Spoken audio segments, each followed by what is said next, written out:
Yeah. Call the Fire Merit Commission study session to order. Stand for the Pledge of Allegiance.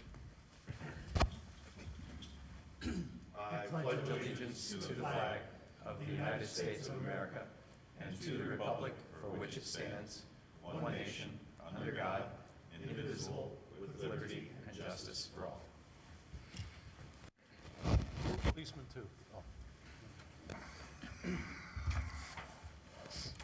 Okay. Well, how do you want to get this thing started? Well, study sessions are a little bit more informal, right? I mean, that's... Yes. Okay. All right. Well, we've got the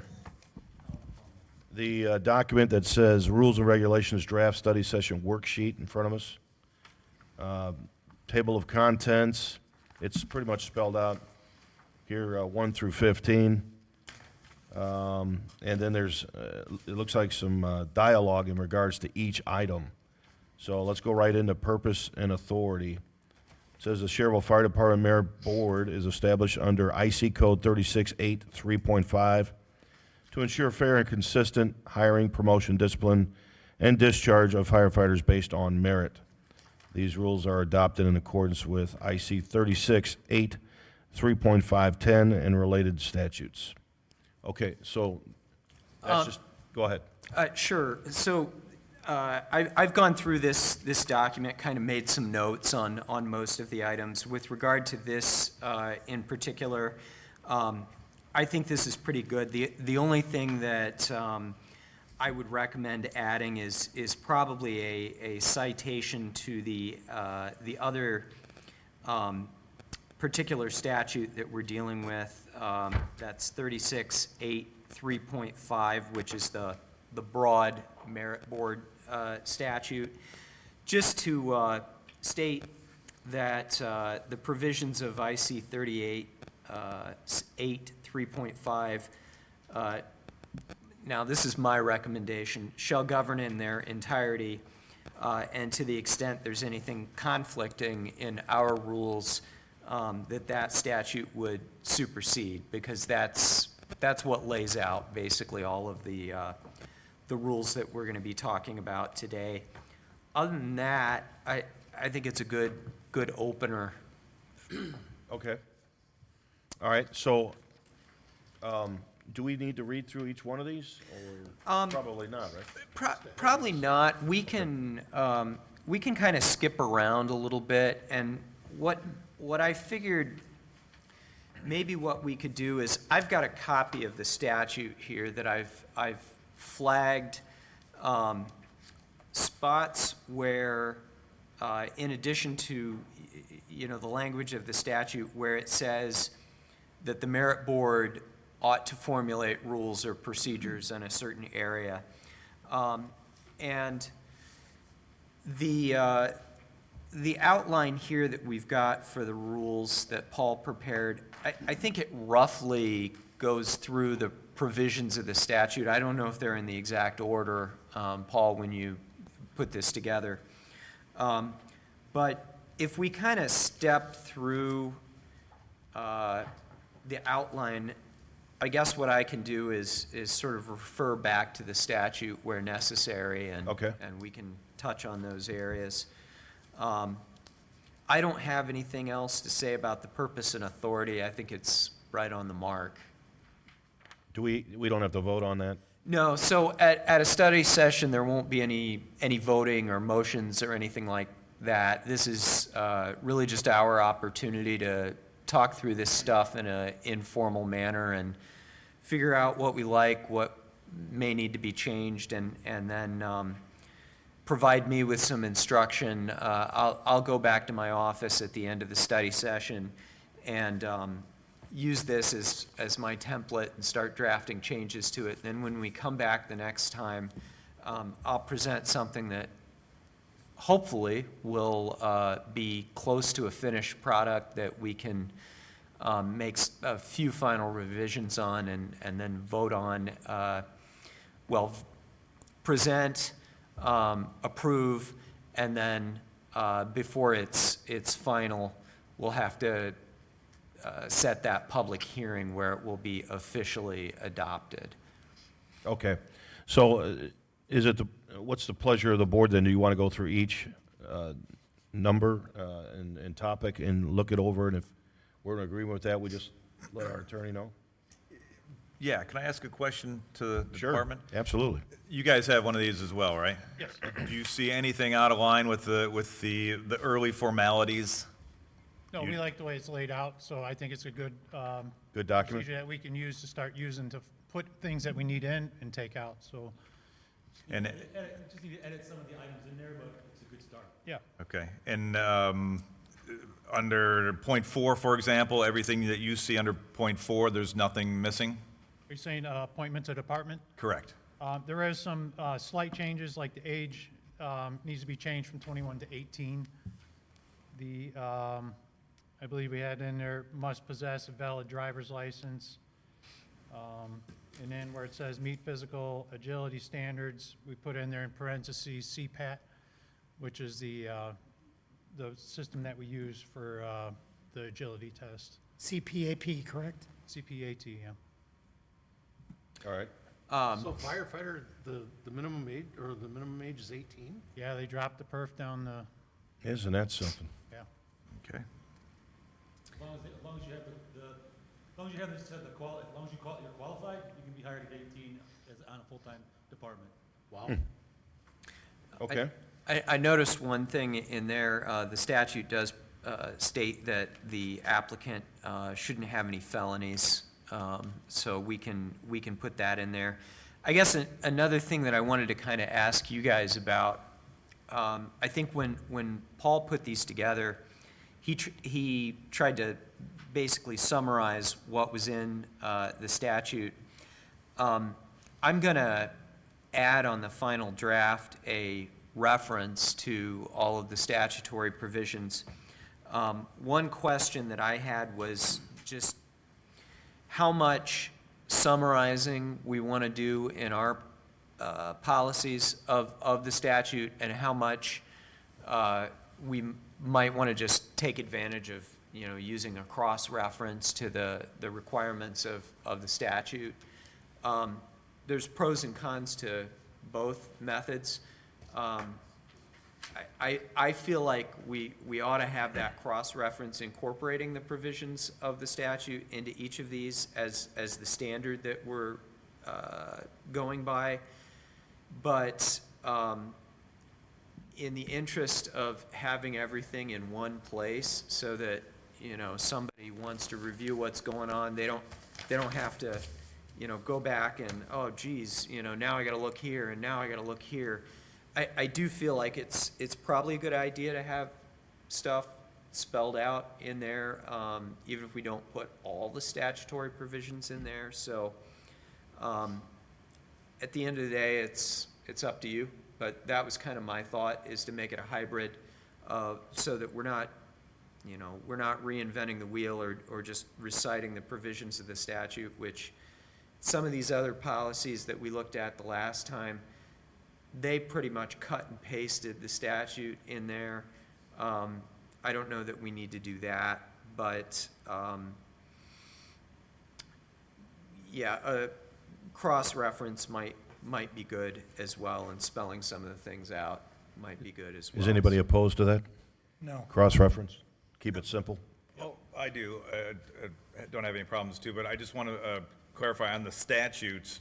Do we, as the Schererville Merit Board, abide by the statutes? Yeah, so, I mean, do we have to, are they above, can we keep it simple and then throw the statute in there, anything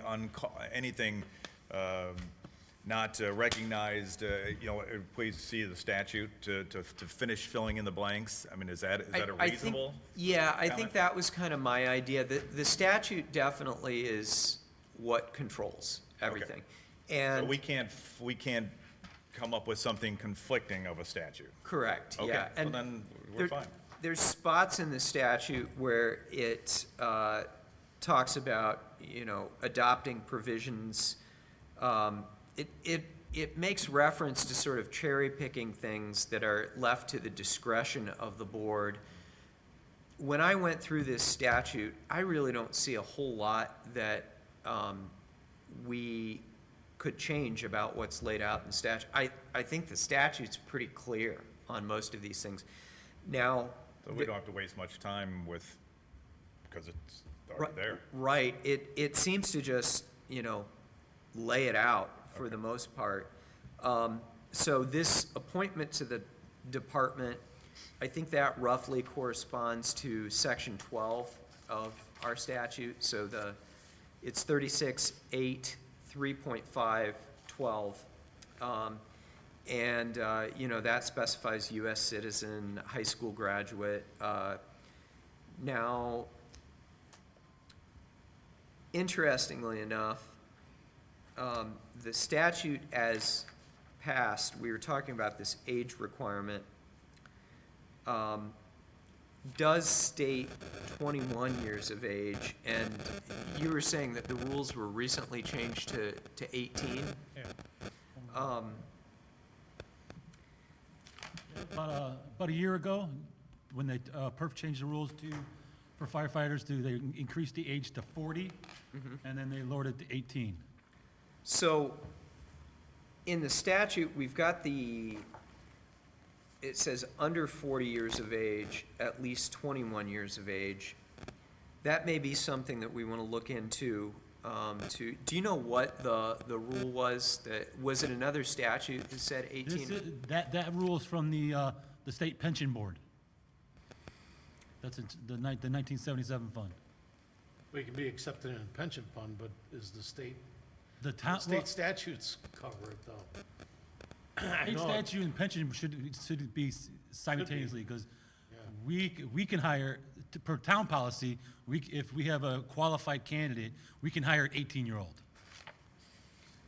So we're gonna dig deeper into the state statute, because if that's not following up with the PERF statute, that's gonna be issues. Yeah, so the change to make it 18 as opposed to 21, do you know when that was made? About a year or so ago, I don't have an exact date. Okay, I'm looking at the revision dates on this statute, and the last revision date that's listed here is July 1 of '23. My notes here say that it's, the copy of the statute that I have is good through July 1 of '24. I think we'll just have to look into that issue, because if there's contradictory provisions, it's always possible that, when they were drafting the statute, they messed up and overlooked something. That does happen, in which case we'd probably see that change in the statute coming through the pipe, maybe this summer, maybe next summer, something like that. Mr. Vice President, Yes. this refers to 36-8-4.7 for those ages. So I wonder if, 84-7? yeah, Yeah, that's definitely a different statute, so, I guess the best I can say on that is I'll have to cross-check it, and we'll use whatever the current standard is. Can you- I'm trying to look it up. Oh, gotcha. Okay. Okay. Cause I just saw something on the perf side that said that you could be 20 years of age if you had prior military service. It's, I don't know. Looks like they're all over We're the trying to board. look it up.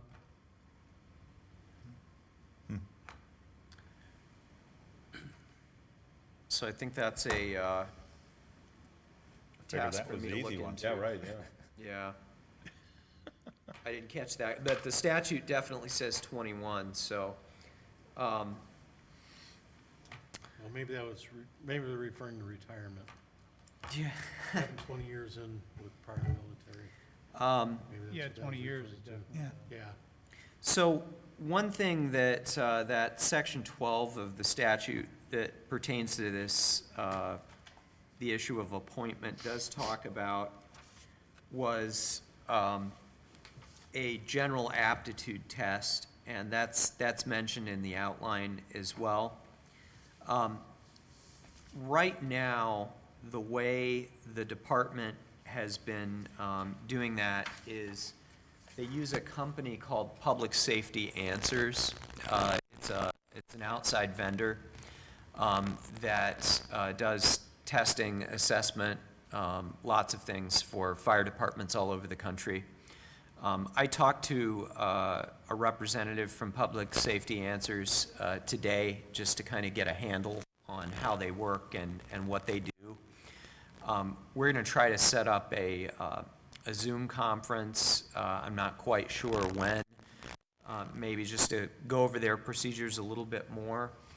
But with regard to that general aptitude test that's specified in the statute, they have been administering a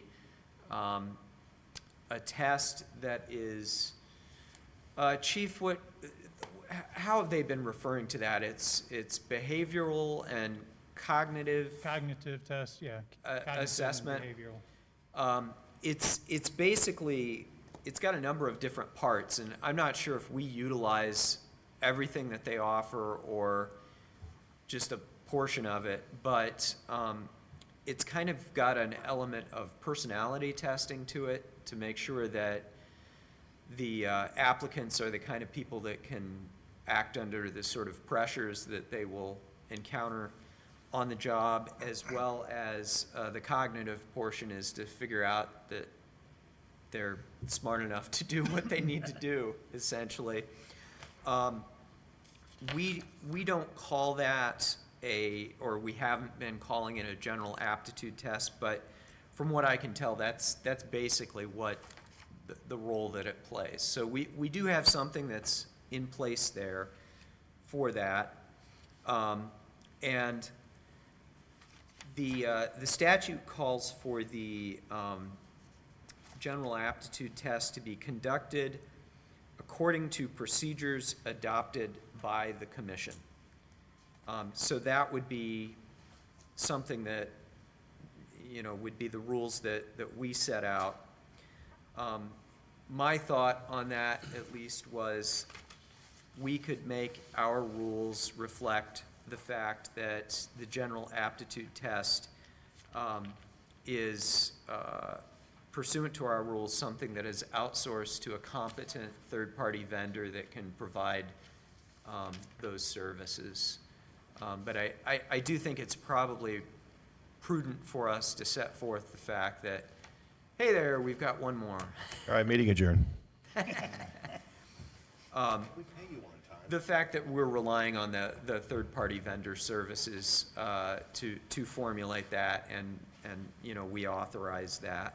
Do you have their current hiring policy? So it looks like it spells it out. You guys pretty much already do all this. Yeah, I do not have a copy of their testing materials yet to see what's in there. That's one of the things that I want to maybe discuss a little bit further with their representative. He did indicate that there's a substantial amount of flexibility that they can provide in their procedures in formulating the test. I went through a number of different statutes to see exactly what that general aptitude test should consist of, and there's, of course, no guidance. So that being the case, I have a hard time seeing how anybody could quibble with, the procedure that we're using. There is another statute that specifies, this is in the employment standards for public safety officers. It's 36.8.3.2-3, which is what's cross-referenced here in section 12 of the Merit Board statute. And that simply sets forth that the appointing authority, which is this body, shall adopt standards for firefighters establishing a physical agility test, and it goes through the requirements for that, And that is that CPAT test, again, which is, Chief, that is actually outsourced as well, correct? Yes. So, that's part of it, that they call for the physical agility test, and then they simply state that the appointing authority shall also adopt standards for firefighters establishing a general aptitude test. And that's the guidance that we get. So I think if this body is inclined to kind of not reinvent the wheel and go with as many of the procedures that we've been using, we could probably just put a statement in there, as I was mentioning, that the general aptitude test will be governed by the procedures from our outside vendor and modified as appropriate. Now, to throw a little bit of uncertainty into this whole thing, because what would life be without that? There is a provision in that other statute that says the standards required by this section must be presented to the Board of Firefighting Personnel Standards and Education for review. Doesn't say for approval, just says for review. Let them have a look. Let them have a look, yeah.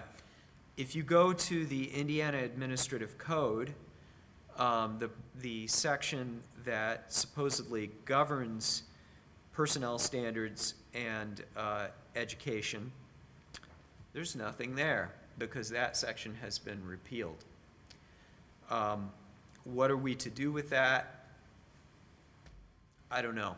I think for the time being, if we've got a system that works until told otherwise, you know, maybe we just want to stick with that, and if they want a copy to be filed for review, we can figure out And it what they seemed, need. if that was repealed, it makes logical sense that it could have just been overlooked at any statutes pointing to that repealed legislation just weren't cleaned up when it should have been too, so. Yeah, that's very likely, and it could be that this provision has been in here for, the last revision that I see on that particular statute was in 1992. There you go. So it could be that nobody was doing this, or the agency considered it too burdensome to keep up with. But for whatever reason, there's just not a whole lot of guidance on it. And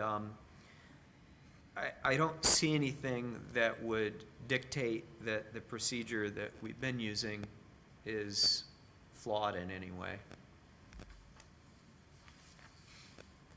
And same goes for the CPAT, the physical standards. I'm personally fine with the way they've been doing things, and I it seems to be agree. pretty. We're not gonna comprehensive. reinvent the wheel here. Yeah. Yeah.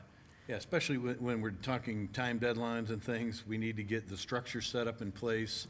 And then if we find something later that runs afoul, then clearly we're gonna address it. We can change it, At that yeah. time. Right on. Can I ask a quick question? Do we want to add it in that section for appointment to the department, the requirement that they have, that you guys have in your full-time job descriptions, that somebody has to be a paramedic either when they're hired or within 24 months? That's actually in like, we have a contract that they have to sign once they are accepted. So they have paperwork that gets signed in, so I don't know if that needs to be in there. That, you'd have to tell me that one, but I mean, it is part of the agreement that they have to sign. So on that note, I noticed that we've got, in your full-time hiring process summary that you gave us, Chief, Yep. it mentions for the oral interview portion. So the process has kind of been, they submit the applications online through this vendor once the opening is announced. The vendor has I believe it's an online test, the way it's administered. And then there are also interview questions that they answer online in little videos. And jump in here at any point if I'm mischaracterizing something. After they've gone through the testing element of it, up until now, I was informed that's kind of a pass-fail thing. Pass line is 70%, the way they've been doing it. They do the interviews as a part of that process. If the applicant gets through the written test, interviews are reviewed by pension board and merit board personnel, and they provide the background check and the driving record. That's all up front, right? So that's part of the initial application process. No? No.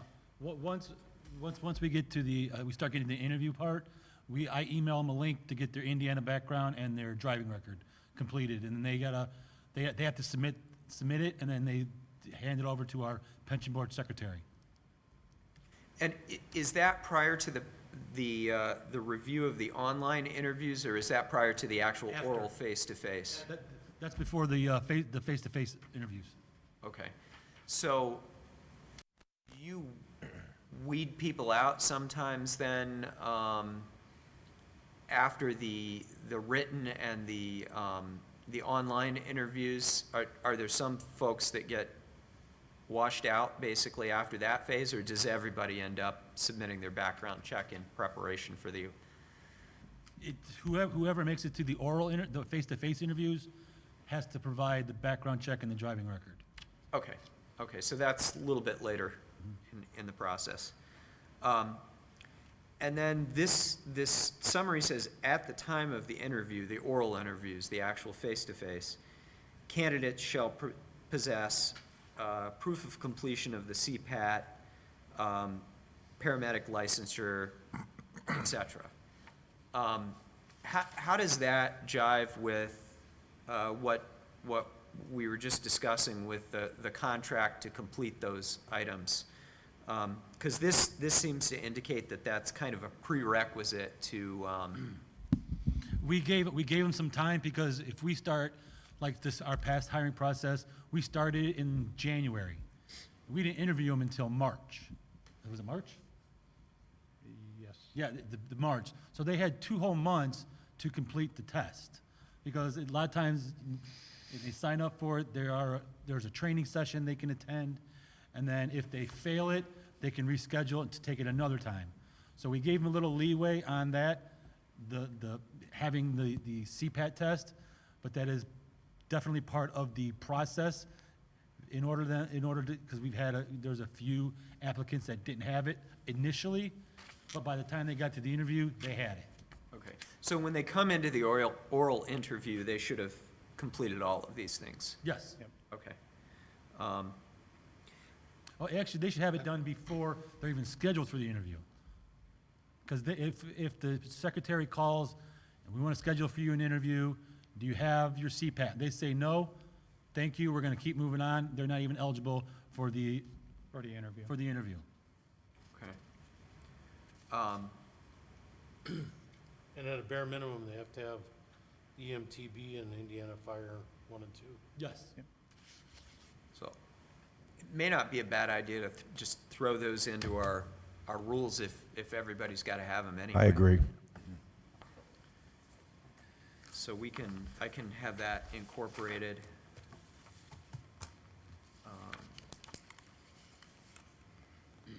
There's a time certain date on when you have to have your paramedic though, right? 2 Yes. years. 2 years? Yeah, they got a 2-year time period from date of enrollment in the class, because sometimes it could be 6 months or longer, so it all depends on when classes start. So once they start a class, then they got the 2-year time to complete that paramedic license.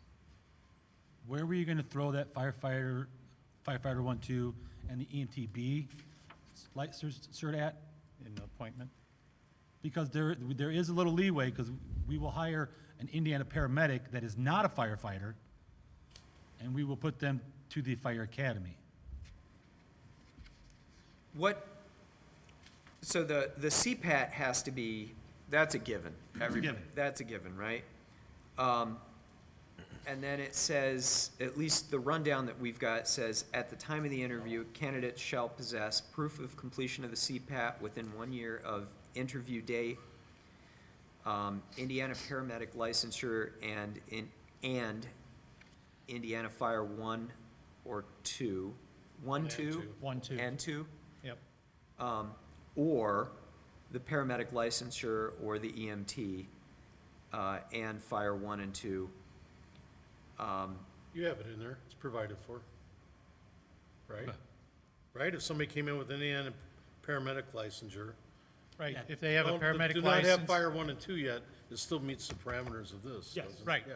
Okay. we Just will making send them sure. to firefighter school, yeah. Okay. Yeah, Right. so as long as we keep it as or provisions in there, we ought to be it's all- good, right? Yeah, I would. So I should be able to just Put that, I think. bake those into the initial appointment requirements then. You're gonna And- add it to the number 4, the appointment to department, you're just gonna add that in there, those. Yeah, that I criteria. think that would be a good place for it. Yeah,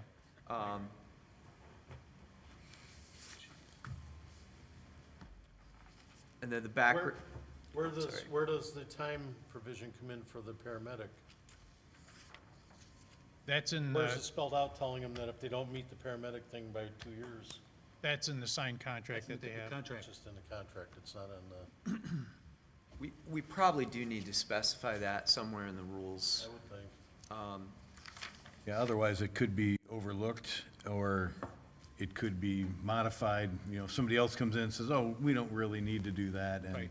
we don't want that standard, I guess. But No, at the it's same probably a time, we good don't idea want- to put it in there. We don't want the standard to be jeopardized, but at the same time, we don't want to create a barrier that prevents you from executing it to the way that makes it flexible for you to do as well. So I guess that's the part of, if I don't, Yeah. I don't see any issue of having it codified by the board and included. 100%. Maybe we put in some language that if there's some special circumstances that, you know, the chief or, you know, the department can request a variance to that, you know, that requirement. Because I know that a lot of the merit commission stuff is done based on that as well, that there's requirements but can also be waived if, in times of emergency or other actions.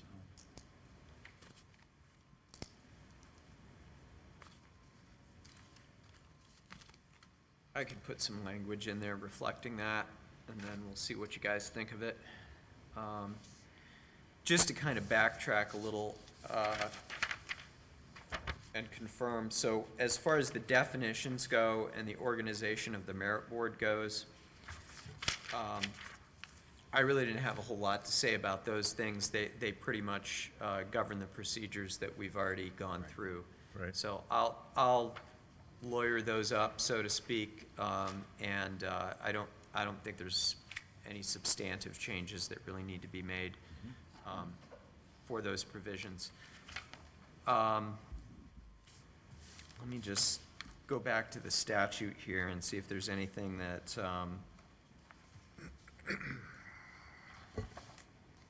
as far as the general aptitude test scoring goes, you know, that is at your discretion to decide what a passable score is. Like I said, the vendor has been using 70% as the benchmark, and I think that was even not with regard to this, but that was in one of the other provisions that I encountered in the code, which is slipping my mind now. That 70% was a number that they were shooting for, but I don't think we're required to go with that. He recommended just doing it as a pass-fail kind of thing, as the first hurdle that people have to pass. So if people are good with that, we'll just keep it, you know, With passing being that 70% Yeah. threshold? yeah. Okay. Oh, yeah. That's fine. You don't use the numbers to formulate a hiring, or a hierarchy, a hiring list?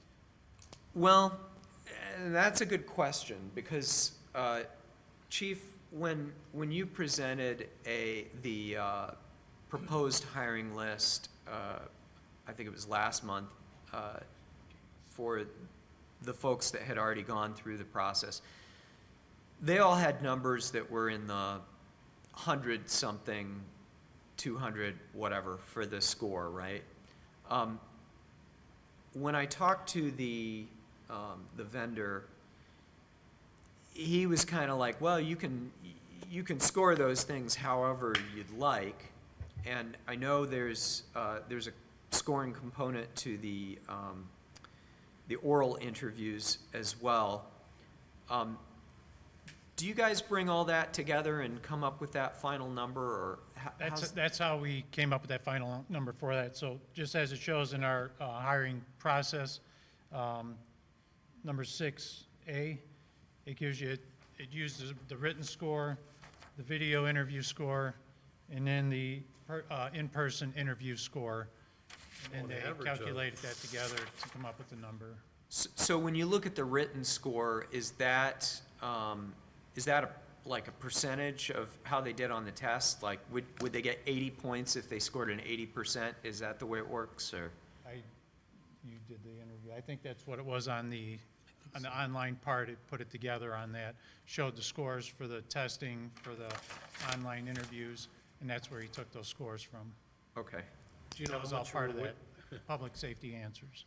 what was the weighting of the video interview and in the in-person video, or in-person interview? I mean, how are they weighted in comparison? So Are they is, all you putting 100 more weight points? on the written score, or is there more weight on the video, or is there more weight on the? You just calculated the whole thing, I didn't think by the way I read it here, it just says it's an average of the three, so. Right, but if you're gonna Is get, that it? if you're gonna get 500 points for video interview, it's gonna skew the average, so that's what I'm. Right, getting yeah, at. so I guess the issue is, All are three each of those sections based on categories a 100, 100-point or- scale? Yeah, I don't, are you reaching out to him? We'll have to find out from our pension board secretary. He's actually the one who put it all together. Gotcha. That's my only concern, it could be skewed one way or the other. Right. Very true. And the scoring for the oral interviews, there's two sets of interviews, right? There's the online ones, and those are actually scored by the company, correct? Yeah, well, so the two members of which now will be merit board, and two members of the pension board, they review the videos and score them, but the system puts the score together from all four, because they each individually review all the videos, and then they score them, and then that calculates that score into the system scores, puts a score together from So their. they each have an independent score that they provide, and then that's aggregated by the system. Yep, yep. And those are 1 to 10, is that? Offhand, I couldn't tell you that. I would say yes, but I could be wrong. And the in-person interview is scored similarly, is that right, or is that? Yeah, I gave you a copy of that, did I not?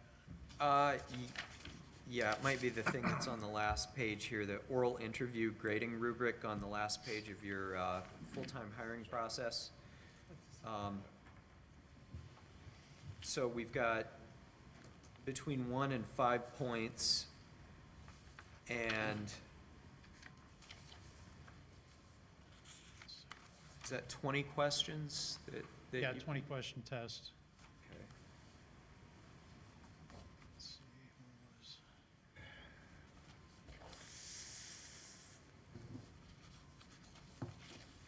where was- When you come up with a final score, do you have a cutoff?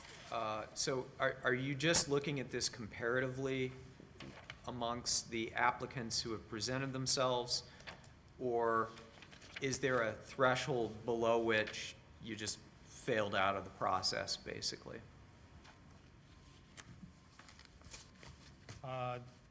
Say it one more time? Is it a purely competitive score amongst the applicants and you pick the best one? Or is it a situation where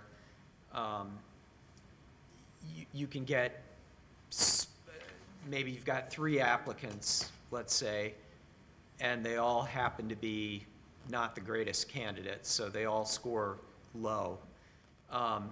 would you look at that and then say, we don't want any of these guys because their score is below a certain point? Or would you look at it and say, well, we're just gonna pick the best one of what we've got? Those candidates you talked about that are below the score never make it to the oral interview. Okay. Yeah, So you just keep they're- trying to find new applicants if, Yeah, 'cause we had I believe there was, start out with 20 or 30 I applicants. think we had like 20 applicants total that made it through the whole process, but they only took like the top 6 or 7 that made it to for the oral interview. The rest of them were kind of in the middle or below the threshold. and what, was that based on like a cutoff score, or was that just I comparative? think they try to keep everybody above the 70. Because we had some guys that I'm looking at some of their scores who had a 48. And then the fit score was a 66. He didn't make it to the oral interview. One gentleman did really bad on the video. He got a 10. So he never made it to the face-to-face interviews. So the pension board just kind of, yeah, we don't want these guys. We'll take the above 70 people. That makes sense. That needs to be spelled out. Yeah, I think it probably does. Since, the purpose of the board is kind of to add some objectivity to the process. Is there any way we could tell what a typical score is for people that you're hiring? What an outstanding score is? Do you have any records on that might provide some guidance? That would be through our pension board. Okay. So we'd need to approach them for that. Yeah, and this was the first time using this online, so it made it a little easier with the scoring, because obviously it laid it out in the final results on the online portion. So I wasn't part of that process. That's why I kind of know what it looks like, but I let the perf and the Dave help set that all up for me, so. Okay. Chief, Interviews and Chief Patterson. yes, sir. Paul Petrie had a question about the application. Was it the application? No, the contract. Could we Contract. can we see what that contract looks like? The paramedic contract or whatever? Yeah, I can get that to you. You'll have to speak to our attorney. Oh, okay. Yeah, it was put together by our town attorney, Okay. so, yeah. Was that our office, or was that Dave Austin? Do you know? Austin's. Austin's office? Okay. I have copies of that in the office, so I can get that to you. Thanks.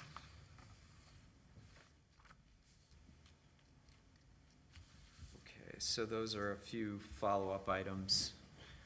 I do have a question regarding that so you had mentioned this is the first time that they've used that online system, that it worked very well and things. So is that our intent here, is to try to set what those levels, per Mr. Folk's question, of what's the scale, what's that matter, and we want to use that as the basis? Because if we don't have the online system, we choose to go a different route, if that's not going to be the direction, then are we going to be scoring things in, some other format?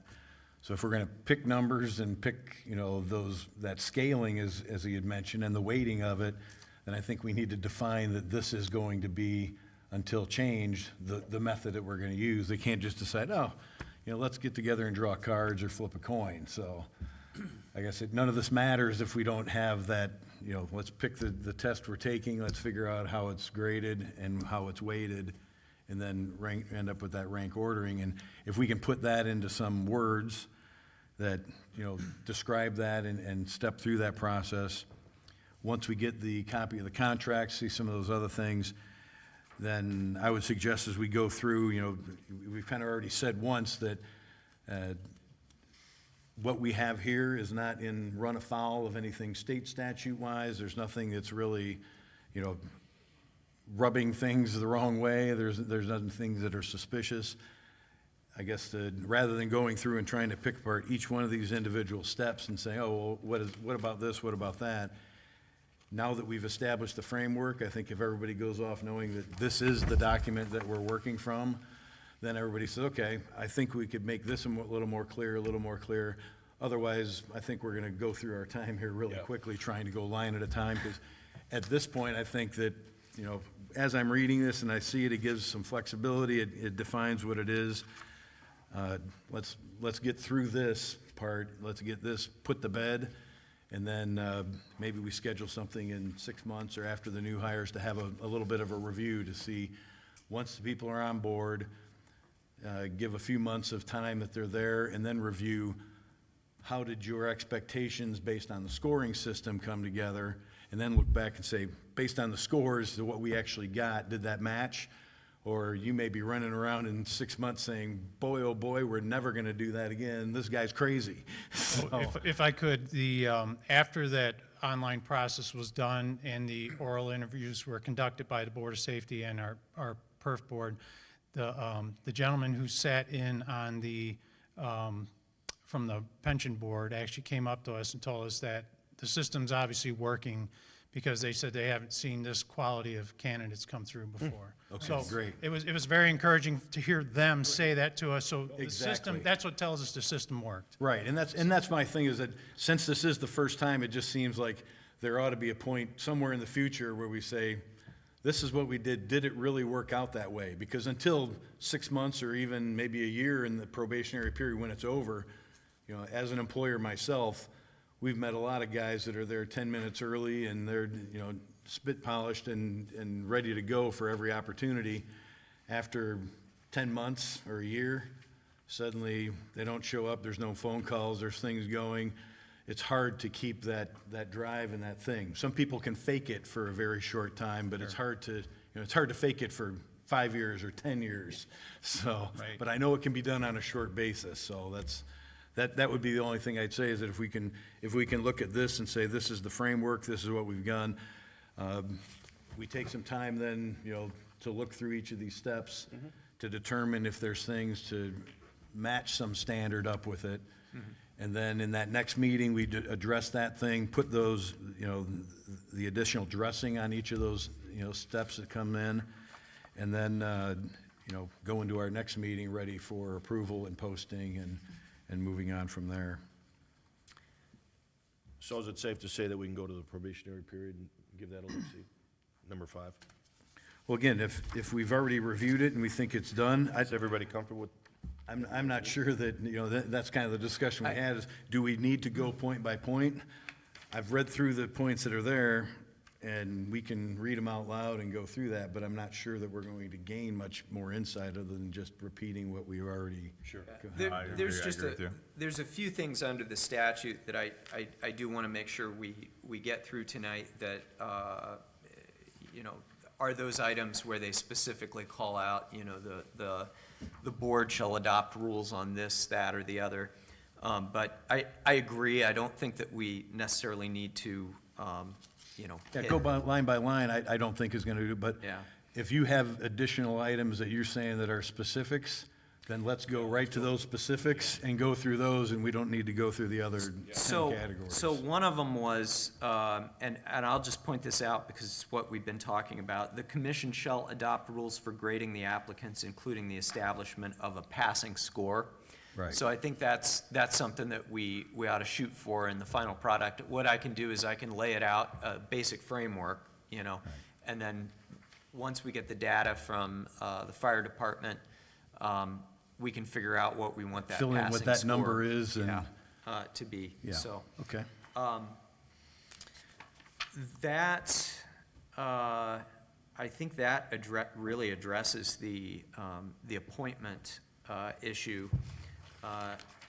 As far as, well, the next thing on this is the probationary period. That was kind of universally defined, I think, by statute, and I don't see anything wrong. Is there any, you have any concerns, Chief, as to the length of the probationary period, if it needs to be modified? Yeah, it's 1 year. Per statute, so. Now, We follow, we're under town's personnel policy, which is 90 days. So how is that gonna correlate with the state statute? This says not to exceed 1 year. So that's good. Not to exceed 1 year. State Yeah, statute. it can't be longer than a year. Okay, so All right. Yeah, everybody feels good with that? Thumbs up? All right. we can say not to exceed 1 year. I'll have to cross-check, because I haven't looked at the entirety of the town policy to see how it comports with the statute. But the only thing that I noticed on there is this outline that we have says probationary members may be dismissed without cause during this period.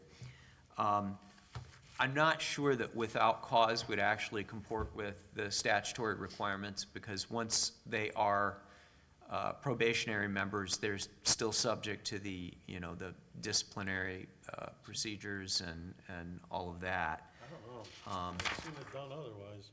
You know, that there's nothing, as an employer, up until they hit that 90 days, we don't offer benefits, there's a lot of things that are different for the probationary. And I think that becomes more of an issue of labor law that's going to go into, anybody can sue at any time because they feel slighted, whether we codify it or put it in a statute or not. My concern, I guess, is that, and I wholly agree with respect to most businesses and the way most organizations are run. It's an at-will employment policy, but, this does provide in the statute, rules for discharging people and disciplining people and et cetera. So I want to make sure that that's consistent. If I remember correctly, the statutes that I read from the state, this is basically the language that was in that as well, that not to exceed a year and that the probationary period, because if we don't have a probationary period with at-will terminations, then you almost don't have a probationary period. So Well, they can don't be- use the term, if day one I have the same rights and things and I can hire a lawyer and appeal and do all things, They can be discharged at the end of the probationary period, if their performance is not satisfactory, but I guess what I can do is, let me go back and, make sure that provision comports with what's in the statute, and we'll make it as close to, or give the town as much leniency, I guess, exactly. I mean, we know we can't violate Title VII, Title IX, the constitutional aspects of things, but again, any employment is the fact that we're putting together a contract and offering that, any employment is not universal or guaranteed. Right. And there's certain performance standards, and the weight would be back on the town and specifically the chief and the department itself to follow progressive discipline systems and things such that people are understanding, if there is an issue, what it's been identified as, a course of correction if needed, and it's very clear. So if those are the words that we need to put into those type of things, but I think that putting limits, anything beyond that, if you've given a guy a chance, 2, 3, 4, 5 times, it doesn't matter if it's in 1 day or, 3 months. If a person is insubordinate and doesn't want to agree to that, I certainly don't want to have your guys' hands tied and, be stuck in a statute that's there because, I know personally that there are items that, things escalate in a work environment very quickly, but there are things that we've seen from a safety standpoint that they know going in day one. And if we see a person without a face shield, without safety toes, and they're, running a bridge crane around with heavy material on it, they'll get one warning. It doesn't matter if it was the day before or 10 minutes before. If they turn around and do it again, they're automatically walked out the door and the key is taken away. Right. Especially when we're dealing with something that I consider, the safety in the fire department, there must be a standard. If somebody's not doing something procedurally, okay, he didn't tie his shoes right so the bow isn't lined up, horizontally. Again, there's certain common sense there, but if there are things that are specific to operation of equipment, running into a burning building without a Scott Air Pack on just because he wants to play the hero, I mean, you get the warning, but I've seen, again, my experience with the police department and things going on there is that mentality that exists. And if you don't have the ability and the power at that point, and the guy says, I got 3 months, there's nothing you can do to me, you know, you don't know what's gonna happen, and that's why I think it's very important to be able to maintain that employment at will aspect, and do what we can to do that. And again, if we need to include some of the progressive discipline and things to point out the obvious, that has to be documented properly, that you can't just arbitrarily say, you know, I've decided, you know, that there has to be some guidelines. So this document points to a set of living document within the department of acceptable code of conduct standards or performance standards. I'm not sure we want to put it in this document if we point to a document that says, these are the expected procedures and code of behavior, and then, you know, then we can have that point of, if it gets to a disciplinary action, we come in and say, okay, this says, look at this document, we look at that document, then you hear both sides. I think that captures the essence of what we're trying to do here. Again, I don't want to get mired down in too many of this thing, because from what I've read, you know, we have a lot of latitude here. And I think that my primary purpose and my goal at this time is to get this in place, to get the system done, so we are now checked off that box, so we don't have to worry about anybody coming in here and saying, we failed to meet this requirement to get these procedures in place. Do I think it's perfect? No, but in 6 weeks, in a month, that's what we need to do. And then I would suggest that after that time, we are able to then, you know, dive a little deeper. If we reference a document here, maybe the next study session, if there are procedures that you can think of pertaining to the type of behavior I just mentioned, you know, guy's drunk and crashes the fire truck, you know, how are these things done? How is it handled from the town perspective? And if there are other specific things that, you know, the lady answering the phone at the clerk treasurer's office is never gonna be, you know, involved with, but clearly not operating equipment safely, not wearing face shields, things that are basic like that, that only a person in the fire department would have. We need to capture some of that. But I think that needs to be a document that you maintain and you control, and within your group of firefighters, you know, full-time and part-time, everybody needs to come to agreement of what is our standard of behavior and what is our standard of, you know, professionalism in dealing with everything from how you look in a uniform to, you know, how do you attack and approach a fire of different types. Somewhere that needs to be captured. If we try to build that into this framework, it's gonna be too difficult to manage. It's gonna be too restrictive for you to be able to run your department. And I think, again, this document points to another document that you have control over. I think what that segues well into is the last point on the probationary period. We see the performance ratings topic, and that is also addressed in section 10 of this, and really it comes up in the promotions as well, which is the next section.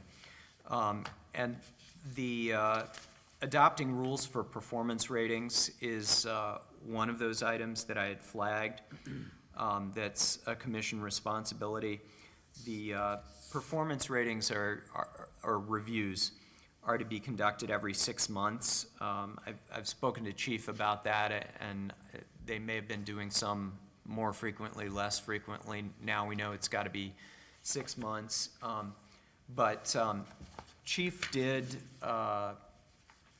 share with me, and I think it was distributed in an email. If not, we'll get it out to you.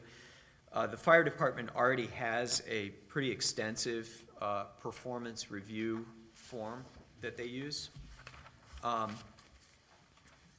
Chief, I assume that's been working for you? Yes, it is. If that's the case, it may not be a bad idea to simply put into our rules that we will use we will adopt the performance review. Did you guys get a copy of that? Yes. Okay, you did get it, okay. That is currently in use. It's got a scoring system that's Right, incorporated exactly. into it. And any other documents that you have related to that fall into those categories, we just need to reference that item under the categories that we're putting together and keep that as a living document, again, that you have control over. So, did anybody have any objections to running with this? No. Okay, I'll just write it into the rules then. Okay. So that takes care of one item. What are you under, promotions?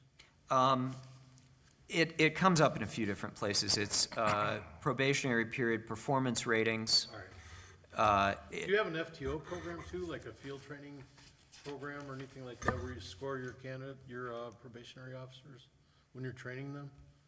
No, actually, Assistant Chief Gedemans is working on a whole new thing for new hires and that now. Because that would work into it as well, right? I mean, if they don't meet your standards for training, then, Yeah, he has a whole training program he's putting together now, and then, obviously, we do evaluate them periodically through their probationary time too, with those forms. So we keep the officers who are in charge of whatever their shift they're assigned to, those officers will keep evaluating them through that probationary time. Right, yeah, no surprises for either side. Yeah. You don't want one guy saying, boy, I'm doing good, I love this job, and everybody saying, oh my God, I'm stuck with him. Yeah, what have we gotten ourselves into? So, If there's nothing else on that, I guess we could go on to the promotions. That's the next big item.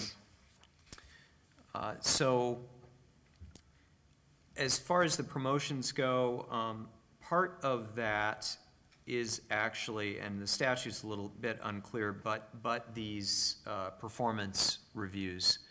I don't know, yeah, that is, performance record is provided in there, and we see the various evaluative factors.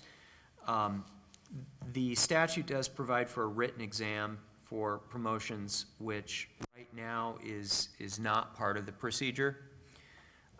So that's something that we'll want to implement. We need to figure out how to weight those. Basically, the statute states that the oral interview, which is one of the primary factors right now, I think, is going to have a maximum of 20% rating along with length of service. But right now, since we don't have a written exam, I guess you could say the only other evaluative factor that has been used is the performance record. So I don't know if folks want to weigh in on the weighting on that stuff. I have a pretty big opinion on this, coming from a different kind of system. Performance evaluations are, in a lot of cases with promotions, are very subjective. I don't mean to step on anybody's toes, because I don't know how you guys operate, but, so I personally wouldn't like to see that weighed highest out of everything. I think the written exam, to me, would be the highest evaluator. More legit, more on board, more above board, rather. Like maybe 40% written, 20, 20, 20, you know? well, here's my take on it. I looked at performance record and I never thought of performance review, because the performance record and the performance review is completely subjective. I like you, you don't like me. A performance record to me means, have they showed up on time? Have they met the safety requirements? Have they done the recurrent training needed? That, to me, is the performance record, and that's where that needs to be. If we're going to reference a performance record, then we need to have something that's very objective and has nothing to do with how I get along with others and things like that, so. Has standard metrics. This has all that. Their review process has that. Right, but then if that's the case, then that's not the subjective part that, It is subjective because you don't have one person doing everything, do you? No. Yeah, it's all done by their Oh, There's- there's but if We we talked set about the standards for, evaluations? This performance review. Yes. Yep. It's all done by one individual person? It's done actually by their They're a supervisor. their two So, supervisors. I've seen in the past where I worked, one supervisor is a lot more lenient than another supervisor. And it becomes very subjective, is my point. So I wouldn't want that to be the highest rating out of everything that your promotion's based on. You know, the written evaluation is very straightforward and very above board, not saying that there's anybody doing anything improper. But everybody looks at things differently. Somebody's more lenient than others. So to me, that's very subjective, and I've seen big problems with it. So that's my opinion. I would. I understand. really- Again, I didn't record that, I didn't review that as performance record being directly tied to a performance review. Yeah. Because, you know, when I ran a maintenance department at Clorox, I had, 35 guys who all had different backgrounds, and it didn't matter who did the box. If he could prove that he could wire a photo eye, then he gained 5 points in his performance. If he was unable to answer questions about the operations of hydraulic equipment, if he didn't know how pumps worked, those were very subjective, and maybe, it's not a written test, but I had guys there, so I'm almost exactly the opposite of what you're thinking. The written test for me means a lot less, because I've met too many guys that were very book smart, but couldn't do the maintenance job to save their lives.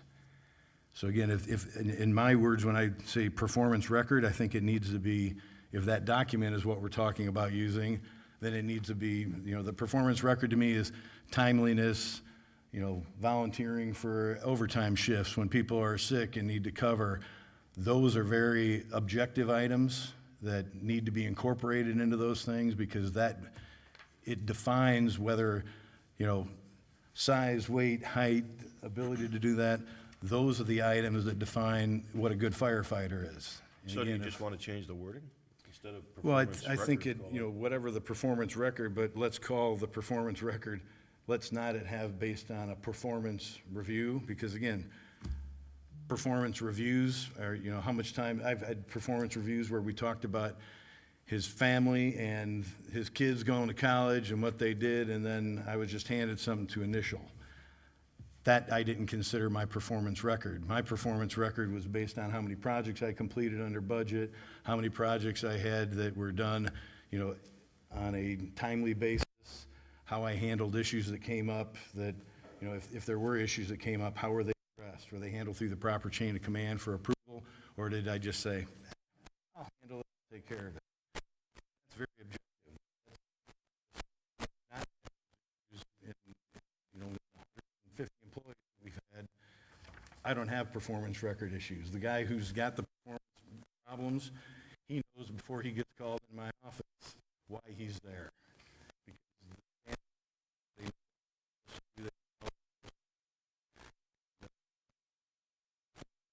Rigorous.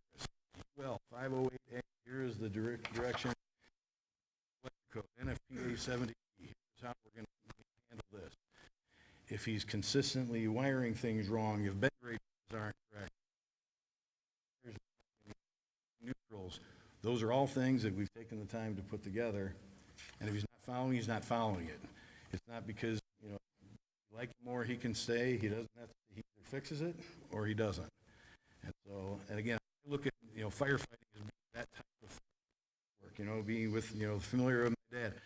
There are traits, regardless of the personalities and whether they're, happy-go-lucky or, take things very seriously, there are common traits across every person that you should be able to list off. And if you had every guy write, the 100 things that you had, you better hit 60 or 70 of them being the same thing.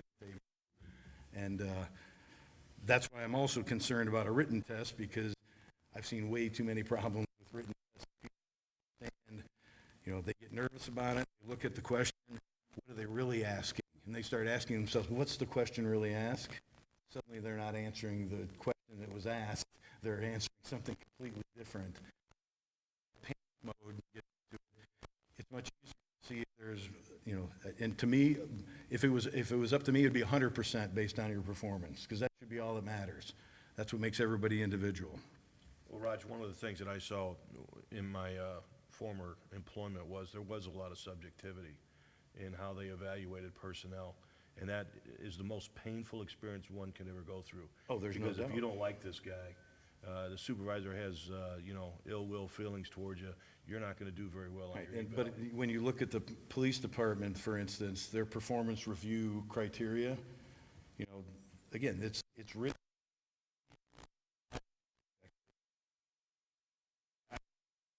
happen, rewrite it if it ends up with We gotta get subjective away from issues. that, though. Can I ask a question to the chief? So, when we see the words performance record, what does it entail? I mean, is it stuff that Roger's talking about? Because some of those things are on the performance review Right. that you're talking about. So does, maybe the performance review just has to have some additional line items? Or, I mean, so the items that he's talking about, is that covered on the performance record? It kind of is, because it gives the officers the option at the bottom, also details of stuff that they've done or need to do or need to improve. So I look at it as this form kind of works for all aspects. I don't know if you guys got to go through it enough. Review that's in front of us, you feel that it covers everything that you're looking for? Without subjectivity, that's the problem.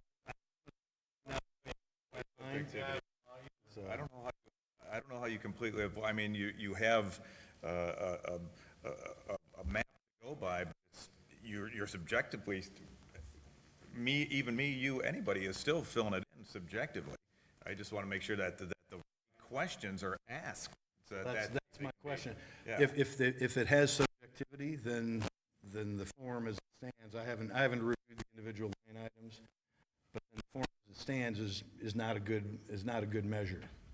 Well, And that's why but I'm saying, the nature of the job is very fluid, and it's never the same each time. Where if you wired something one way and it came out correct, you did that job perfectly. Civil service jobs or whatever, they don't follow that. I mean, we may have to handle a problem one way, that somebody else might have done it another way, and it's always subjective.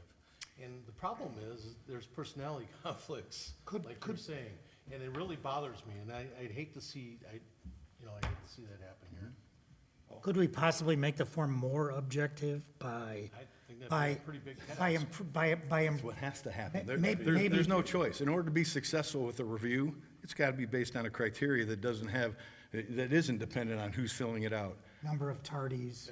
Exactly. Number of things. Timeliness, being on time, do you have good hygiene? Yes or no? I mean, it's not gonna be something that's there. If the guy, can't get his hat on because his hair's not cut and he can't see through, under the bushy hair, those are yes, no type of things. And yeah, there's some subjectivity in, can you have a beard? Can you have, how lengthy are your sideburns? I saw way too many inspections where there was, a ruler taken out of the top and the bottom of the ear, and, well, one ear's off than the other.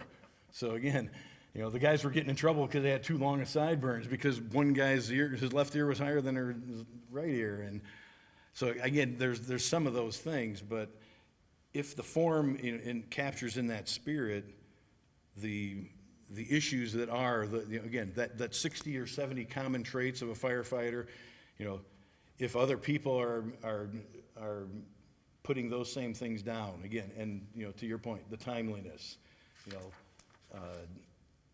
dress code, ability to cover shifts, things that are very, very subjective, but at the same time, they're easy to iron out. Well, maybe a guy is not able to cover shifts, when there's a sickness or an illness, because he's got a disabled parent or a disabled child at home that he's got to do. Well, again, there are certain things that you have to know when asking those questions. What's the context of it? You don't want to set up a bear trap for somebody to say, oh, well, you weren't here. Look, you're not able to cover. Well, if they're caring for 2 sick parents and 3 disabled children, there's not going to be any other time than what they planned for. Well, but what you were saying was that if they don't meet that, then they're out. So. No, if it's you just a have yes, somebody no sick- question. And it's- again, if a guy knows how to hold what end of the axe to hold or which end of the hose to hold, there's a certain standard of how to do these things. Is he able to get into, and is he able to get in his turnout gear in a certain amount of time? I mean, these are things that on Coast Guard tests and every other thing else, can you get in your safety suit fast enough on a sinking ship? If we're not testing it, we should be. And if we're not evaluating it and letting the guy know this is the standard, you can't hop on one foot while the truck's pulling out the door, that's not acceptable. Again, that's not a. Well, Rod, let me ask you this. We're asking the wrong questions if it's subjective. Would Again, you be it's- opposed- I'll never stop believing that. Would you be opposed if we reviewed the document that Dave has in front of him and add to it and have that presented at our next study session? Yeah, I think that's what we need to do, is review those questions to make sure, but again, the focus needs to be things on it that are very tangible and matter. The sideburn issue I mentioned before. That was the stupidest thing I've ever seen the police department and the police commission work, whether cops can have beards or not. Yeah. Boy, oh boy, was there a lot of wasted time on that. Can you have a visible tattoo as an officer? Does it send the wrong message? Can you put a political yard sign in your yard? Those are subjective, stupid things that don't matter. But does he always wear his bulletproof vest on duty? Yes or no? Does he dress appropriately? Does he wear cutoff shorts when, these are things that's really what makes up the difference. And if that's the standard, we need to, as the administrators and as the board, we have to define what is our concept of the perfect firefighter and try to get as many people that are successful at that role and determine what those traits are and capture those traits in writing so that, instead of little Johnny looking and saying, well, I want to be a firefighter or an astronaut when I grow up, then, because nobody ever says they want to be an industrial engineer or, electrical engineer. When was this performance review created? Is it old and need to be polished up, or is it fresh? It's been about 3 or 4 years, Okay. so. Yeah, I agree with Tim. Yeah, but staying in step with, instead of performance record, just call it performance review. Yeah. We'll review the document and add, And make that the form That's that, it. again, that is Yeah. pointed to it. And make that the 40% leverage with written, oral, and length, all 20? If we get that form right, I think that would be the weighting I would suggest, is the 20 with the performance review being 40. You can, but it's still gonna be subjective, because you have different people that are evaluating. And that's what bugs me. If gravity's gravity, it doesn't matter who asks the question. If the item is captured correctly and matters, then it doesn't matter who asks the You're gonna be able to question. make a lot of money on this, because I don't know of anybody that's able to make a list like that. Well, I'll bring in our applications and our performance review stuff. We did it, I've been doing it for 30 years. Well, you can apply it to firefighting, you're good. Well, that's it. That's not my role. All I'm pointing out is what needs to be done. You guys are the firefighters. I've never been trained as a firefighter. I've been trained as an engineer. I can do industrial controls and robotics, and I know how to define my own role, and I can do it without making it subjective. So I guess the task that we're asking you to come up with is, as the, management of the fire department, come up with a list that defines that firefighter, that doesn't make it, it limits the ability, if anything, to be, to Tim's point, completely subjective of whether you like a guy or not. He's either gonna, if any of those questions come out and it could have anything answered, you ask yourself, if I like him or not, will that change the reaction of this? Then it's a question that doesn't belong on the performance review, because it's not objective. And that's how you know you keep good people. There are dozens of people I work with every day that I could give 2 cents about. But they do a good job, they show up on time, they get the work done, they're good to our customers, people rave about their performance. I think they're weird as hell. But they do the job and it makes us successful. And I'm the guy who has final control. Nobody's gonna question me when I walk in that building, but they're working here 12, 15, 20 years at a time.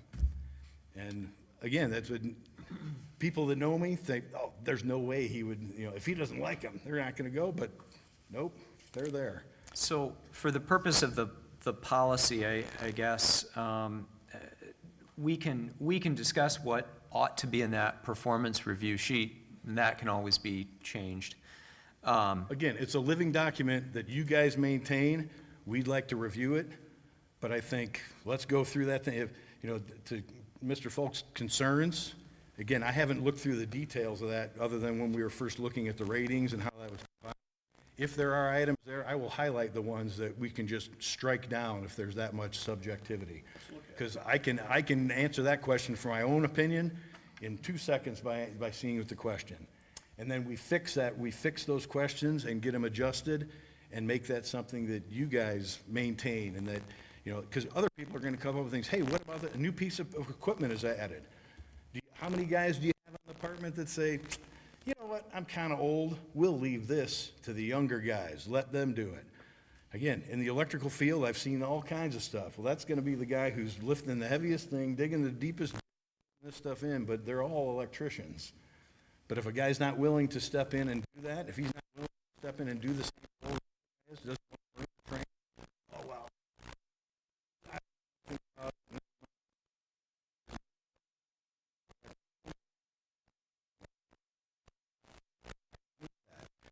Sherville Department doesn't need people who aren't interested in training on new equipment.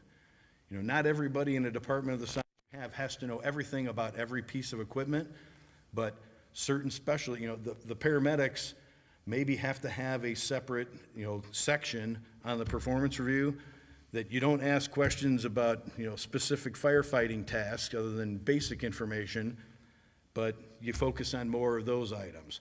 Maybe you go and you have people that are, you know, if there are guys that are trained to drive trucks and nobody else is driving, then let's focus on the driving, let's focus on those type of issues.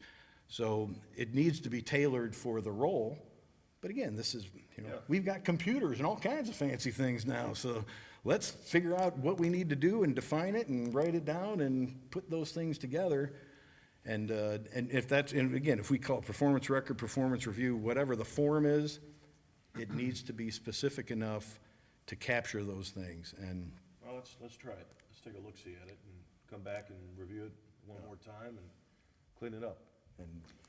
and if it can't happen, fine, I'm willing to go along with it, but again, Christian, we had, we were under a time constraint for having what to the public, and that's the stuff that we have to really, So, what are we obligated to? We have to have this nailed down. I expect that we could go back to this we after that we can, timeline. yeah, we can So- always go back and change things. That's not my problematic. concern with What's with the one taking that's- too much time, though, is that, to Mr. Folk's concern, is that, you know, he says that, you know, minimizing the amount of that record, well, if we leave the record as it is right now, that performance review, that doesn't meet his requirement of being, you know. But my point being is that if we can handle this in June, but we have to have this done by May, something Right, done yeah, by so May. if we that's- get this that's what I'm form trying to- done by May 15th, then It's, yeah, we're looking at, we want to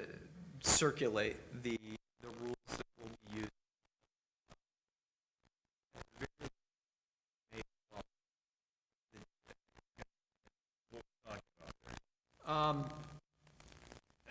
We can I fine think we tune could, a lot of these. again, in that case, we Yeah, could put a not- performance record as, you know, determined by the fire department and have that as an item, but we need to establish the weighting in this document, right? Yeah, we need to establish What the, that document is, if Okay. it's a performance review, as Need long to as we get those establish the things weighting. captured. Okay. we need to establish the weighting for the purpose of, because that's what we're going to be using for promotions, right? Okay. But I don't think there's anything that says that the performance review has to be, you know, final necessarily at that point. We will, in the rules, we will refer to the performance review. We can do that in general terms, and it can be as need be. I don't think there's anything here that can't be refined as we go, but we need that initial framework for the rules that we'll be operating on Framework within the is next this month. entire, Yeah, it's that sheet that we have, Yeah, yeah, those 15 basically. points or so.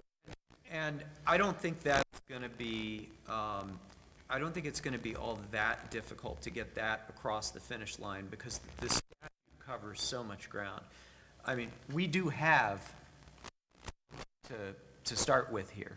right. We do have a process that's already been established for, you know, for the testing and whatnot, so, Are we content with the weighted determination that we just came up with, 40, 20, 20, 20? so it was 40 for the performance, and basically 20 for everything else? Well, again, we can't decide, but I think for operationally, Well, just That's for what- the that's what we would throw yeah, out. for the purpose Again, of me drafting something, that's what I'll start with. yeah, I think we can have that discussion the next time as we're reviewing it. And again, if there's anything that we can make headway on to eliminate some of that, the arbitrary nature, the, you know, the non-objective objects in the performance review, there's enough passion I see here that we are going to get that fixed and changed, that as it stands now, I think we all agree that that document can be too easily manipulated, if that's a good term. And we don't want a document that can be manipulated based on who's providing that. So if we can all kind of commit to that, then we can say, then we'll use the form called performance review, put that down, and then we're going to make sure we stay on it and fix that until it's better than what it is. How It may about a not be compromise? perfect. Written exam 30, performance 30, oral 20, length of service 20. Well, let me ask you a question. Me being at the police department, I've taken several written exams. And do you know how many written exams I've seen graded? None. Well, that's why you have an outside firm. Well, I know that, but I really am passionate about the individual taking the test should be able to see what he missed. And, Oh, I see what you're saying, yeah. and how the rating was with the police department was 45 for the written, 45 for the oral, 10%, actually it was 5% time and rank, and then 5% time and grade. So if you don't see the written exam, they can put you anywhere on that list. And that is You very say dangerous. being provided results of a Bingo. written exam. Yeah. Yeah. Yeah, but that, yeah, to be spelled out later, yes, that's absolutely. There are provisions in the statute too, I would just note that, provide appeal procedures if somebody disagrees with their performance review, or if they disagree with a promotion decision, something like that. There is our due process provision that's built into the statute in each of those scenarios. Okay. Yeah, which is hire a lawyer. Yeah. Yeah, which basically says, go to the courthouse in your jurisdiction and hire a lawyer. So. Chief, there are promotional tests already that exist? We do not have promotional testing. We do interviews. This is how we do the scoring. Okay. So that's something that we're gonna have to look into, because the statutory regime right now definitely calls for those written tests. So, Like Chief said, fortunately, it's a small department, they don't really have anything coming up, so we have lots of time to work on it. We just have to nail down. Right, get the Percentages right framework, now. right. And I I imagine, agree, can we go back at a I'm fine, different point 30, and- 30, 20, And 20. adjust that too? Yeah, I don't think Can there's policy anything. be changed down the Yeah, I road? don't think there's anything preventing you Right. from going back and amending things that. So is that a form of a motion, or are we allowed to make motions? Can't do that. Not at this. This is a gap session, basically. yeah. I mean, what's everybody's thoughts about Tom's recommendation? Yeah, I'm fine with His that too. The recommendation. 10% one way or the other, yeah. I think it does make it more balanced. Again, now finding out that we don't have, written, tests for promotion grades and things, then that clearly needs to be fixed. So in my you opinion. were 30 written, 30 performance, and 20 for the others? Was that the proposal? That's, Okay. Yeah, and again, until we know more about what the performance review looks like and the written tests are gonna look like and how they're gonna be administered and by whom, then I think weighting them equal right now is the right thing to do until unless we get this really kick-ass perfect performance review that's completely, objective, then I put, 20/20 and then, 0 for the written. Go ahead and take it if you want, but then it's all performance-based. But again, if it changes the other way and we have these great tests that have proven to pick the best candidate for every position, well, then we can move that pointer the other way. agree. Agree. Perfect. Can you repeat the percentages again for each one? 30% written, 20% oral, 30% performance, 20% service length.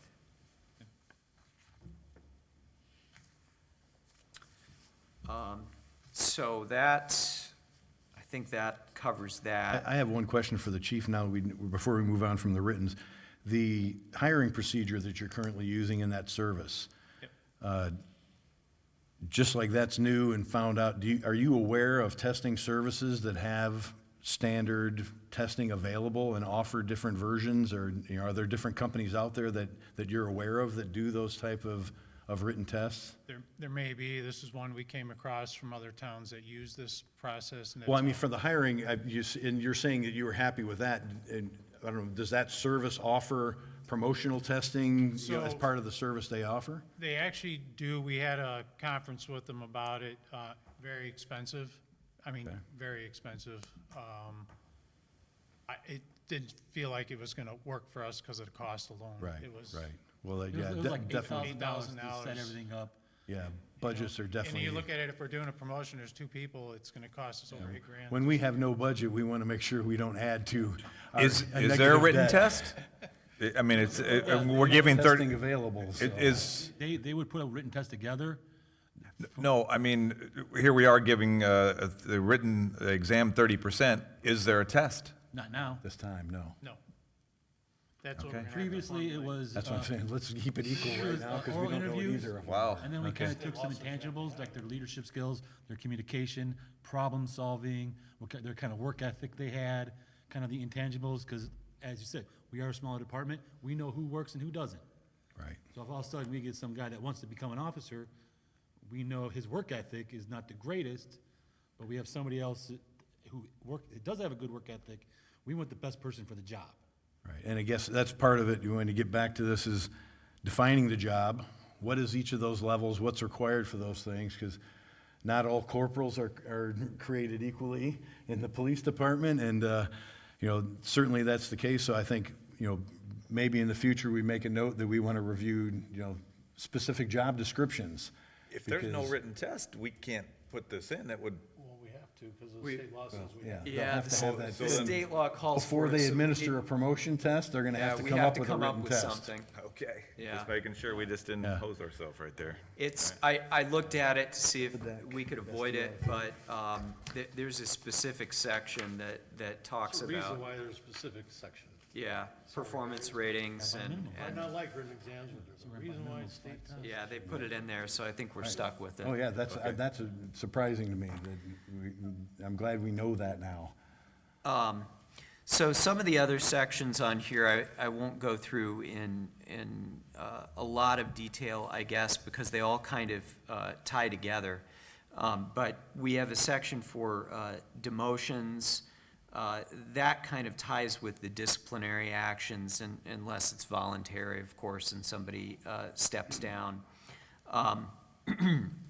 Right now, there is language in here about higher, upper-level policy decisions. I don't know if we need that in our policy, since we don't really control the upper-level decision makers. That's controlled by the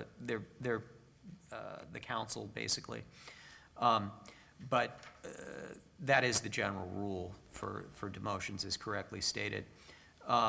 For disciplinary actions, Chief pointed out, the town of Schererville has a disciplinary policy and procedure. I looked at, and I think it was distributed to you folks as well, the provisions of that versus what's provided for in the statute. They are not entirely incompatible. I think this, somebody's got their phone probably too close to the mic.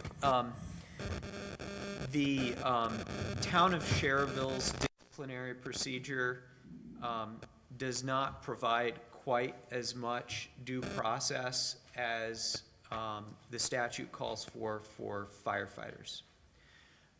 However, I think just about everything else in it could be incorporated in our disciplinary procedure.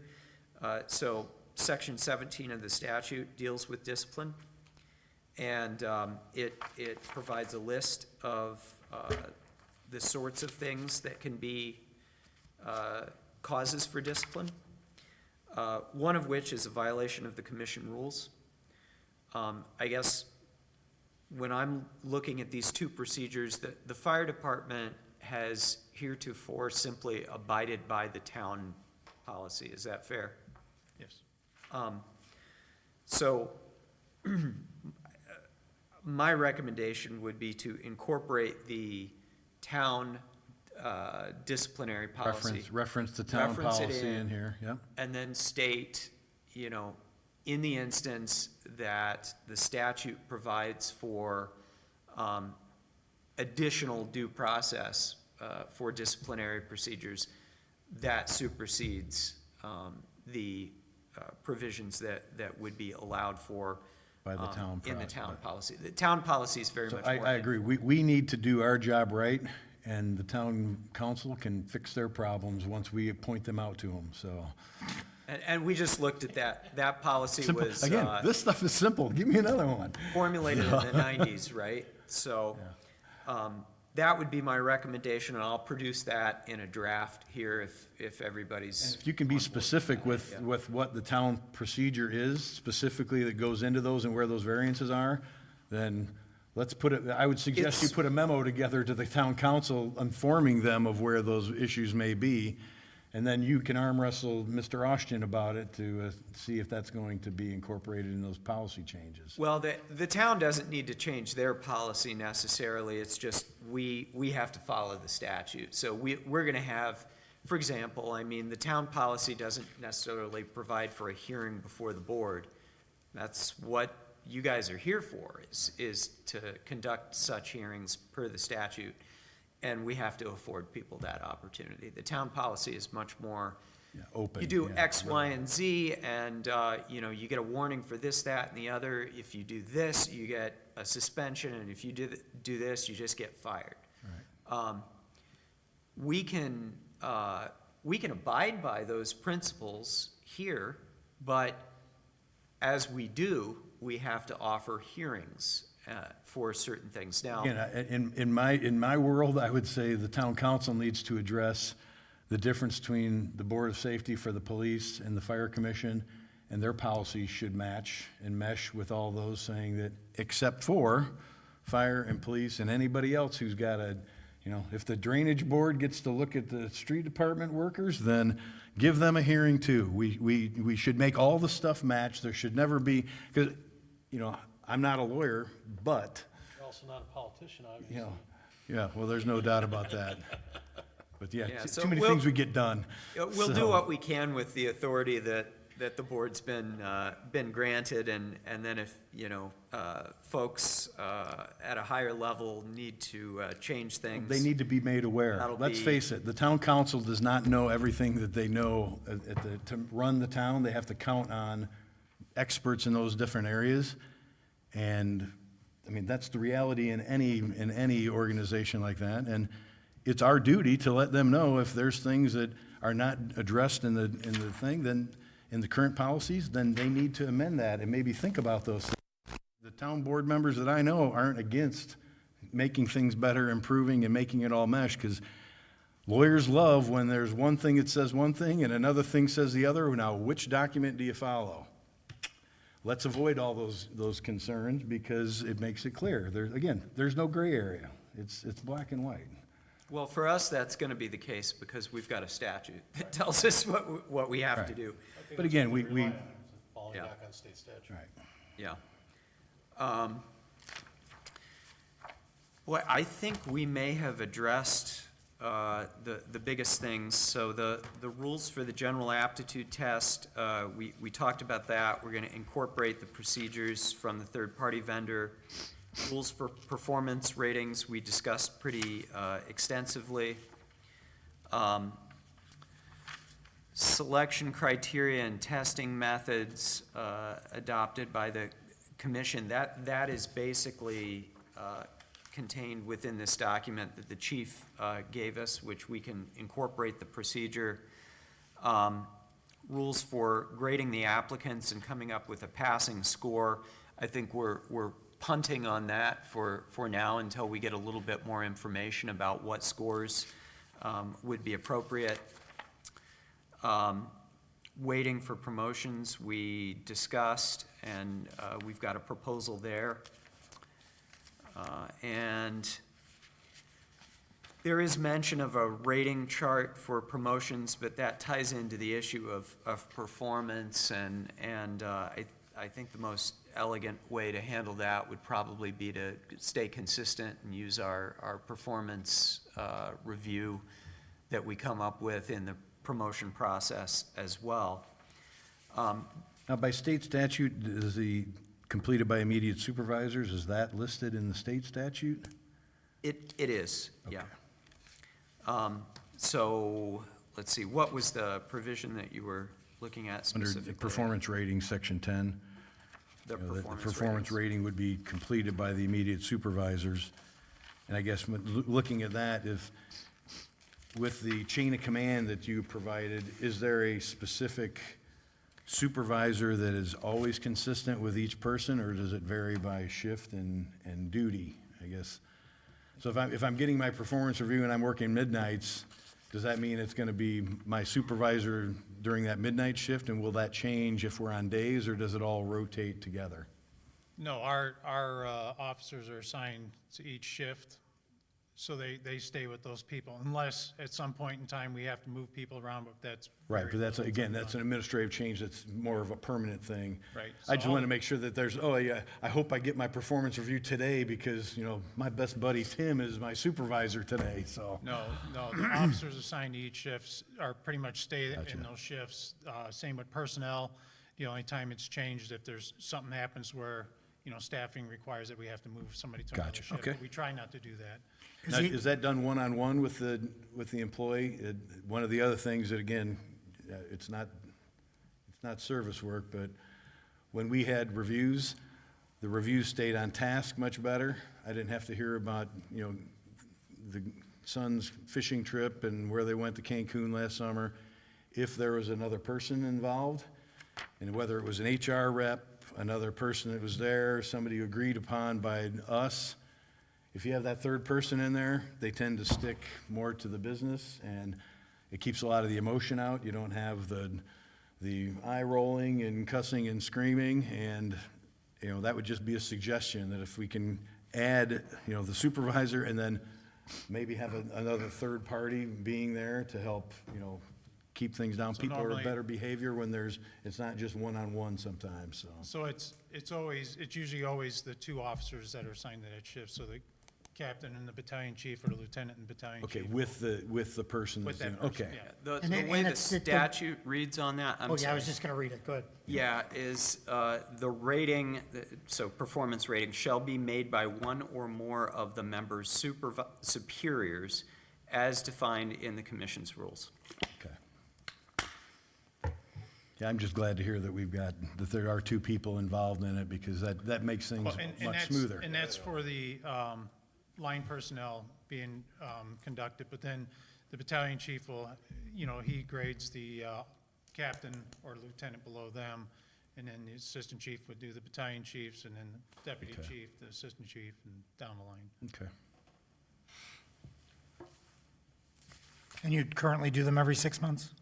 No, I mean, that was the process, but it's kind of swayed off, so now we're gonna lock it Okay. in with now we know we have to stay consistent with it. Not that we weren't trying to, but, yeah, usually it was yearly, so now we're gonna we'll definitely get it set as a standard of 6 months. Sometimes putting out fires gets in the way.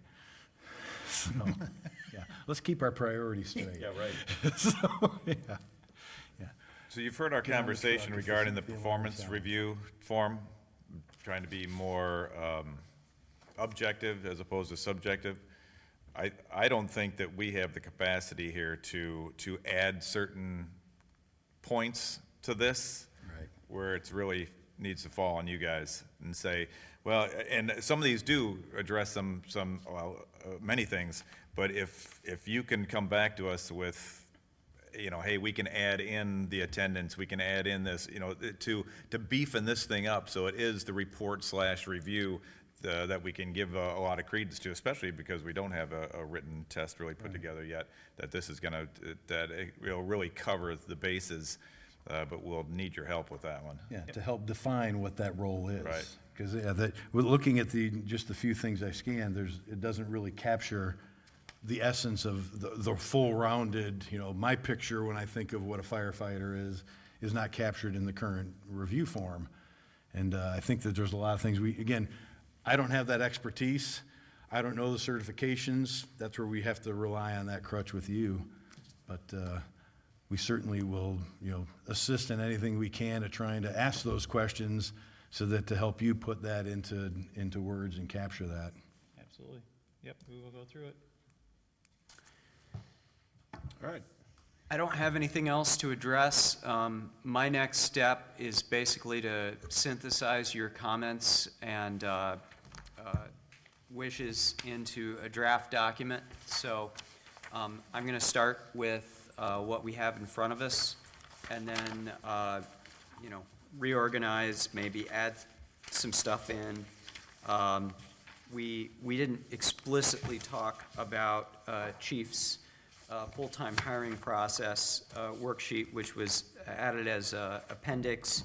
I think what I'll probably do is write many of those provisions into the relevant section, and then we can keep that appendix as well, just so it's there as a, Yeah, that free-form nature of things that they can quick have. reference Yeah. document. So our next meeting, 22nd, 22nd, 6 PM.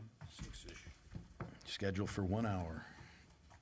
I will make sure that I don't have surgery the following morning with trying to clean things up, so I'll be here on time. I apologize for my tardiness. I actually have a 8:45 tomorrow. I've got shoulder surgery. And then, You're gonna be here next week? and then Friday, I've got a root canal. So I won't Good be in. planning. Yeah, I won't be in for a few days, so I wanted to make sure that I didn't leave things to, have fires to put out, so to speak, in our office. so. Comfortable you're gonna be sitting in a dentist chair for a root canal after having shoulder surgery. Yeah, we're gonna see how that works He had a out. lot of pain meds. He might be all right. I had 2 last year, and both of them were no big deal, honestly. My first canal? root canal, I went to lunch after I Couple had hours of it done. grogginess after. Yeah, but, I mean, he's coming off a shoulder. Are we able to end this meeting and then carry on your, Yes, sir. we're Yes. still live, so. All right, Yes. we are adjourned. All right. Go home and eat dinner.